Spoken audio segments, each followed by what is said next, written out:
வணக்கம். செந்தணலின் பிரதான செய்திகள். விரிவான செய்திகளுக்கு முன் தலைப்புச் செய்திகள். இலங்கை தமிழரசு கட்சியின் நிர்வாக தெரிவு தொடர்பான வழக்கு எதிர்வரும் மே மாதம் 31ஆம் நாளுக்கு ஒத்திவைக்கப்பட்டுள்ளது. தமிழ் தேசிய மக்கள் முன்னணியின் வலிகிழக்கு பிரதேச சபை முன்னாள் உறுப்பினர் செந்தூரனின் 4ஆம் ஆண்டு நினைவு வணக்க நிகழ்வு கடைபிடிக்கப்பட்டுள்ளது. மன்னார் முத்தரிப்புத்துறை பகுதியில் படகு இயந்திரத்தின் காற்றாடியில் சிக்கி இளம் குடும்பஸ்தர் ஒருவர் உயிரிழந்துள்ளார். வரும் 1ஆம் நாளுக்கு முன்பாக பெருந்தோட்ட தொழிலாளர்களின் சம்பளம் 1700 ரூபாவிற்கு மேல் அதிகரிக்கப்படாவிட்டால் தாம் அனைத்து பதவிகளில் இருந்தும் ராஜினாமா செய்ய உள்ளதாக வடிவேல் சுரேஷ் தெரிவித்துள்ளார். வடக்கு மாகாண சுகாதார சேவைகள் பணிப்பாளராக பெரும்பான்மை இனத்தைச் சேர்ந்த ஒருவர் நியமிக்கப்பட்டுள்ளார். கொழும்பு வீதியொன்றில் திடீரென மரக்கிளை முறிந்து வாகனங்கள் மீது வீழ்ந்ததில் 2 பேர் படுகாயமடைந்துள்ளனர். ஸ்ரீலங்கா சுதந்திர கட்சியின் தலைவர் பதவியிலிருந்து மைத்ரிபால சிறிசேன விலக உள்ளதாக தகவல்கள் வெளியாகியுள்ளன. ஜனாதிபதி ரணில் விக்ரமசிங்கவிற்கும் பசில் ராஜபக்ஷவுக்கும் இடையில் மற்றொரு சந்திப்பு நடைபெற்றுள்ளது. ஸ்ரீலங்கா பொதுஜன பெரமுன கட்சியின் அனுராதபுரம் மாவட்ட நாடாளுமன்ற உறுப்பினராக வீரசேன கமகே நியமிக்கப்பட்டுள்ளார். ஆப்பிரிக்க நாடான ஜிபூட்டி கடற்கரை 77 பேருடன் சென்ற படகு கவிழ்ந்ததில் 21 பேர் உயிரிழந்துள்ளனர். இந்தியாவில் தெலுங்கானா மாநிலத்தில் பலத்த காற்று காரணமாக மிகப்பெரிய பாலம் ஒன்று இடிந்து வீழ்ந்துள்ளது. தொடர்வன விரிவான செய்திகள். இலங்கை தமிழரசு கட்சியின் நிர்வாக தெரிவு தொடர்பான வழக்கு எதிர்வரும் மே மாதம் 31ஆம் நாளுக்கு ஒத்திவைக்கப்பட்டுள்ளது. இலங்கை தமிழரசு கட்சியின் நிர்வாக தெரிவு தொடர்பான வழக்கு எதிர்வரும் மே மாதம் 31ஆம் நாளுக்கு ஒத்திவைக்கப்பட்டுள்ளதாக அக்கட்சியின் கொழும்பு கிளை தலைவரும் ஜனாதிபதி சட்டத்தரணியுமான KV தவராசா தெரிவித்துள்ளார். குறித்த வழக்கு தொடர்பான விசாரணை இன்று திருகோணமலை நீதவான் நீதிமன்றில் விசாரணைக்கு எடுத்துக் கொள்ளப்பட்டதன் பின்னர் அவர் ஊடகங்களுக்கு கருத்து தெரிவிக்கும் போது இதனை தெரிவித்துள்ளார். இவ்வழக்கிற்கு 7 எதிராளிகள் பெயரிடப்பட்டுள்ள நிலையில் 2ஆம் 4ஆம் எதிராளிகளான தலைவராக தெரிவு செய்யப்பட்ட நாடாளுமன்ற உறுப்பினர் ஸ்ரீதரன், செயலாளராக தெரிவாகிய சானா குகதாசன் ஆகியோருக்கு சார்பாக முன்னிலையாகியிருந்தேன். சுமார் 3 மணி நேரங்கள் இவ்வழக்கு விவாதிக்கப்பட்டு சமர்ப்பணம் செய்யப்பட்டது. கடந்த பிப்ரவரி 15ஆம் நாள் வழக்கு தாக்கல் செய்யப்பட்டு 29ஆம் நாள் விசாரணைக்கு எடுத்துக்கொள்ளப்பட்டது. இந்த வழக்கு பொதுநலன் கருதி முடிவுக்கு கொண்டுவரப்பட வேண்டும். கட்சி யாப்பை மீறியதாக இங்கு எதுவும் சொல்லப்படவில்லை. குறிப்பாக சில விதிகளில் மேலதிகமாக சேர்க்கப்பட்டுள்ளது.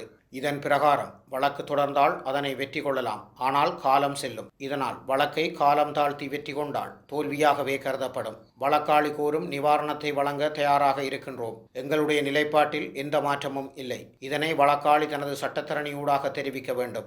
வழக்கை மீளப்பெற வேண்டும் என எனது வாதத்தை நீதிமன்றத்தில் தெரிவித்தேன் என்றும் ஜனாதிபதி சட்டத்தரணி KV தவராசா தெரிவித்துள்ளார். தமிழ் தேசிய மக்கள் முன்னணியின் வலிகிழக்கு பிரதேச சபை முன்னாள் உறுப்பினர் செந்தூரனின் 4ஆம் ஆண்டு நினைவு வணக்க நிகழ்வு கடைபிடிக்கப்பட்டுள்ளது.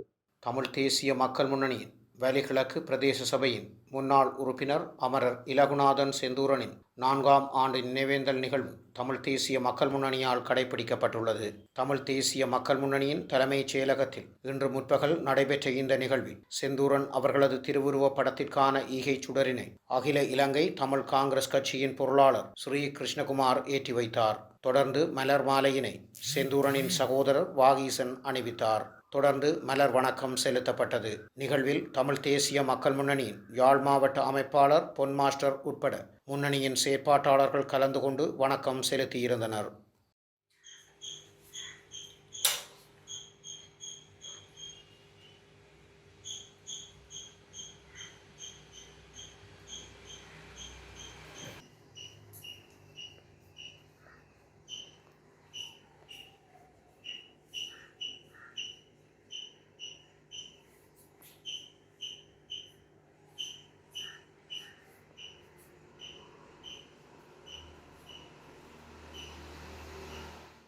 மன்னார் முத்தரிப்புத்துறை பகுதியில் படகு இயந்திரத்தின் காற்றாடியில் சிக்கி இளம் குடும்பஸ்தர் ஒருவர் உயிரிழந்துள்ளார். மன்னார் முத்தரிப்புத்துறை பகுதியில் படகு இயந்திரத்தின் காற்றாடியில் சிக்கி இளம் குடும்பஸ்தர் ஒருவர் உயிரிழந்துள்ளார். தொழிலுக்கு சென்ற வேளை கடலில் வைத்து படகு இயந்திரத்தின் காற்றாடி வெட்டியதில் குறித்த குடும்பத்தர் உயிரிழந்துள்ளார். குறித்த விபத்து இன்று காலை இடம்பெற்றுள்ளதாக தெரிவிக்கப்படுகின்றது. உயிரிழந்தவர் 3 பிள்ளைகளின் தந்தையான தேவராஜா பீரிஸ் என்றும் தெரிவிக்கப்பட்டுள்ளது.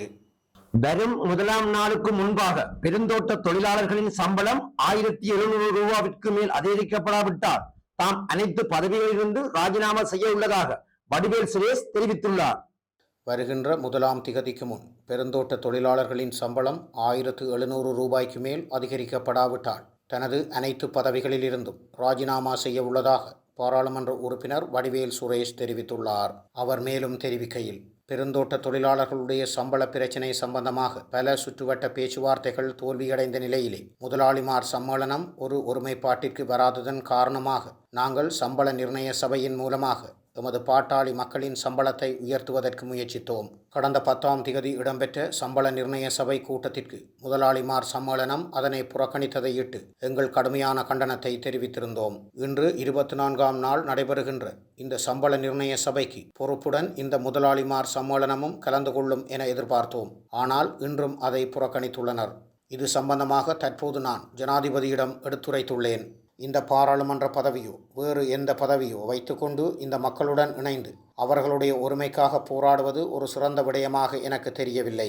எதிர்வரும் முதலாம் நாள் மே தினம் தொழிலாளர் தினம். இந்த தொழிலாளர் தினம் வரலாற்று முக்கியத்துவம் வாய்ந்த ஒரு தொழிலாளர் தினம். அன்று சிக்காகோ நகரில் 8 மணித்தியால வேலையை கட்டாயப்படுத்தி தொழிலாளர்கள் வீதிக்கு இறங்கி போராடியதன் பயனாகத்தான் இன்று நாடு முழுவதும் உலகம் முழுவதும் மே தினம் கொண்டாடப்படுகிறது.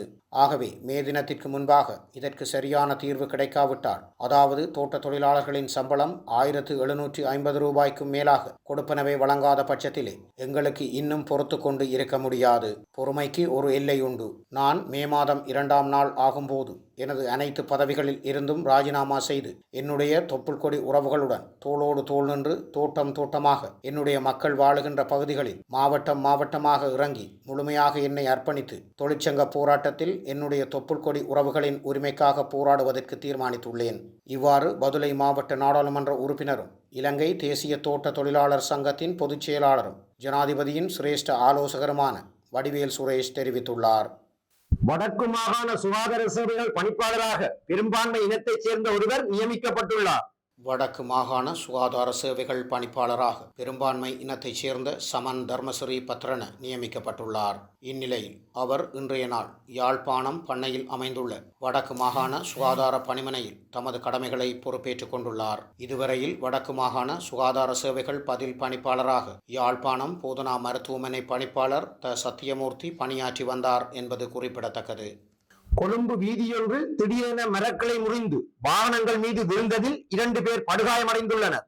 கொழும்பில் வீதியில் பயணித்துக் கொண்டிருந்த வாகனங்கள் மீது மரக்கிளை ஒன்று முறிந்து வீழ்ந்ததில் 2 படுகாயமடைந்துள்ளனர். குறித்த விபத்து கொழும்பு 10 சங்கராஜா மாவத்தை பகுதியில் இன்று பிற்பகல் இடம்பெற்றுள்ளது. வீதியில் பயணித்துக் கொண்டிருந்த பாரவூர்தியொன்று பகுதியளவிலும் முச்சக்கர வண்டி முழுமையாகவும் சேதமடைந்துள்ளதாக தெரிவிக்கப்பட்டுள்ளது.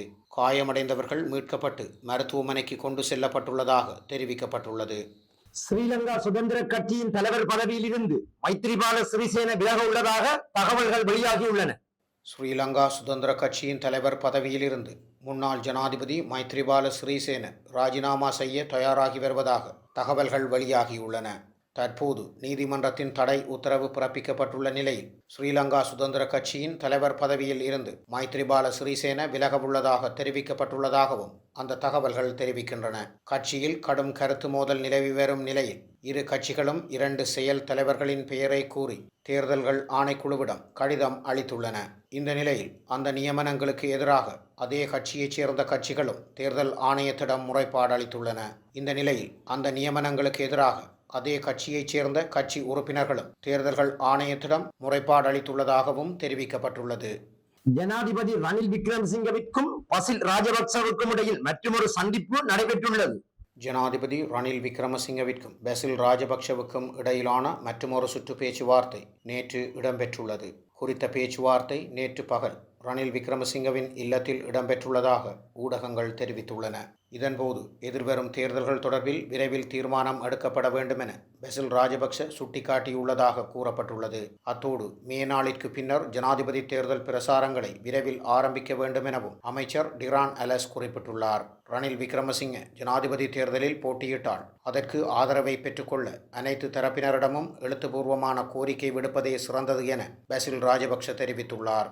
விமல் வீரவன்ச, உதய கமின்வல மற்றும் டலஸ் அழகப்பெரும குழுவினர் உள்ளிட்ட கட்சிகளை மீள கொண்டு வருவதற்கும் ஆதரவை பெறுவதற்கும் பிரதமரின் தலையீடும் அவசியம் எனவும் பெசில் ராஜபக்ச சுட்டிக்காட்டியுள்ளார்.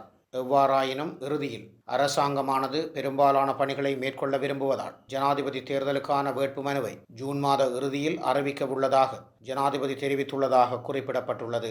மேலும் இந்த பேச்சுவார்த்தையில் பிரதமர் தினேஷ் குணவர்த்தன, அமைச்சர்களான நிமால் ஸ்ரீபால டி சில்வா, ஹெரின் பெர்னாண்டோ, பிரசன்ன ரணதுங்க, டிரான் அலஸ் மற்றும் காஞ்சன விஜயசேகர ஆகியோர் கலந்து கொண்டுள்ளதாக தெரிவிக்கப்பட்டுள்ளது.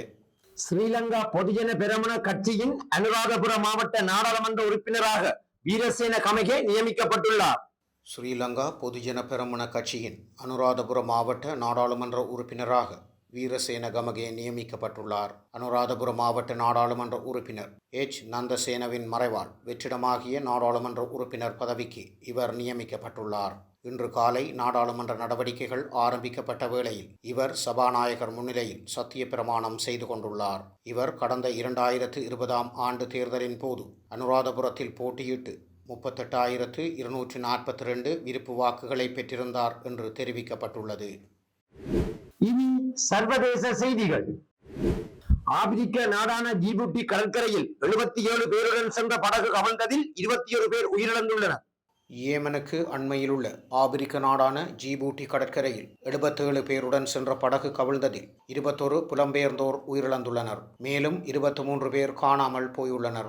இது 2 வாரங்களில் நடந்த 2வது சோகச் சம்பவம் என்று ஐக்கிய நாடுகளின் இடம்பெயர்வு நிறுவனம் செவ்வாய்க்கிழமை தெரிவித்துள்ளது. படகில் இருந்தவர்களில் குழந்தைகளும் அடங்குவர் என்று சர்வதேச இடம்பெயர்வு அமைப்பான IOM சமூக ஊடக தளமான எக்ஸ் தளத்தில் பதிவிட்டுள்ளது. மீட்பு பணிகளுக்கு ஜிபூட்டியன் அலுவலகம் உதவுவதாகவும் அது தெரிவித்துள்ளது. 2 வாரங்களுக்கு முன்னர் ஜிபூட்டி கடற்கரையில் மற்றுமொரு கப்பல் விபத்தில் குழந்தைகள் உட்பட குறைந்தது 38 பேர் இறந்துள்ளனர். குறிப்பாக எத்தியோப்பியா மற்றும் சோமாலியாவில் இருந்து பல்லாயிரக்கணக்கான புலம்பெயர்ந்தோர் ஜிபூட்டி கடல் வழியாக ஆப்பிரிக்க கண்டத்தை விட்டு வெளியேறி சவுதி அரேபியா மற்றும் பிற வளைகுடா நாடுகளுக்கு வேலை தேடுவதை நோக்கமாக கொண்டுள்ளனர் என்றும் IOM தெரிவித்துள்ளது. இந்தியாவின் தெலுங்கானா மாநிலத்தில் பலத்த காற்று காரணமாக மிகப்பெரிய பாலம் ஒன்று இடிந்து விழுந்துள்ளது. இந்தியாவின் தெலுங்கானா மாநிலத்தில் பலத்த காற்று காரணமாக மிகப்பெரிய பாலம் ஒன்று இடிந்து வீழ்ந்துள்ளது. கட்டுமான பணியில் இருந்த பாலத்தின் ஒரு பகுதியே இவ்வாறு இடிந்து விழுந்துள்ளதாக தெரிவிக்கப்பட்டுள்ளது. பலத்த காற்றின் காரணமாக பாலத்தின் 100 அடி பகுதி இடிந்து வீழ்ந்துள்ளதாக இந்திய ஊடகங்கள் தெரிவித்துள்ளன. பாலம் இடிந்து விழுவதற்கு சில நிமிடங்களுக்கு முன்பு அந்த பாலத்தின் பகுதியால் திருமண நிகழ்வுக்காக 65 பேர் வரையிலானோரை ஏற்றியவாறு பேருந்து ஒன்று பயணித்திருந்த போதிலும் விபத்தில் அவர்கள் பாதிக்கப்படவில்லை என்று தெரிவிக்கப்பட்டுள்ளது. சம்பவம் குறித்து உள்ளூர் அதிகாரிகள் விசாரணைகளை ஆரம்பித்துள்ளதாகவும் தெரிவிக்கப்பட்டுள்ளது. இத்துடன் செய்திகள் நிறைவடைகின்றன. வணக்கம்.